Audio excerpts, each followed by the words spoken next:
Prime Minister is on the plane heading for the G20 in Rome, followed by the COP26 Climate Summit in Glasgow.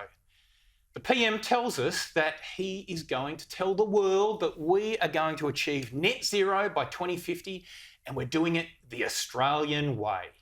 It is hard to work out what the politics are on this. On the one hand, the PM's unabashed parochialism goes down well in voter land. But on the other, when it comes to climate change, the Australian way is seen as a pathetic joke. Most countries are turning up to COP26 with new 2030 targets. That is where the debate is at. But Australia is clinging to the old targets for 2030 and boasting about net zero by 2050, as if we are somehow leading on that measure, when in fact we are very much the maligned Johnny-come-lately. There was further evidence this week of the deep divisions within the Liberal Party, within the National Party and within the coalition. 18 disgruntled Liberal MPs, including Trent Zimmerman, Dave Sharma and Tim Wilson and others, had to eyeball the PM on a Zoom call because they were worried he was going to cave into the Nationals on the 2050 target. Then there was the PM and Deputy PM contradicting each other on plans for the agricultural sector and how methane will be treated. Mr Joyce, well, he said he had fought hard to stop a plan to cut methane. Mr Morrison, well, he said he never had any intentions to do this. Take a look at them both this week. Here's the Deputy PM. The Nats were absolutely implicit that no deal would go forward that we would support unless it was absolutely categorically ruled out, and we got that. Are you sure that there is this carve-out? Yeah, there is. Absolutely, 100%.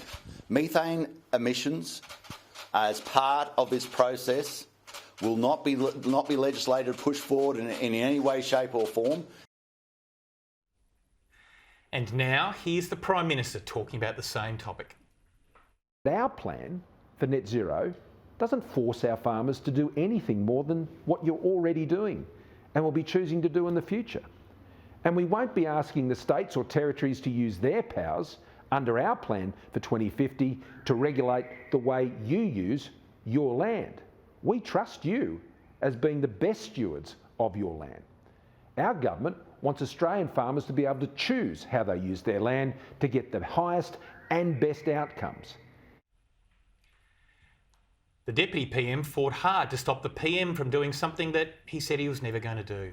Of course, what gets missed in all of this debate is that 30 countries have now signed up to cut methane by 30% by 2030. But obviously, yet again, not Australia. They've only had 8 years in government to sort this out.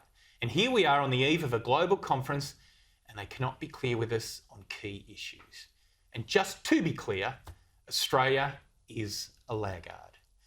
Emission reduction targets compared to 2005 show very clearly how far Australia is now falling behind the countries we like to compare ourselves with our closest allies. The United Kingdom is cutting emissions by 61% compared to 2005. Meanwhile, in the USA, they're cutting them by 35%. Canada, a country which is resource heavy like ours, is on 30%.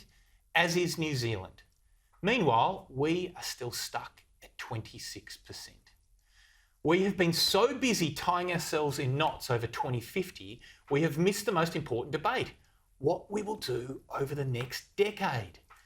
Most of Australia's 18 coal-fired power stations are expected to close over the next 15 years, leaving about 10,000 workers, direct workers, looking for new jobs.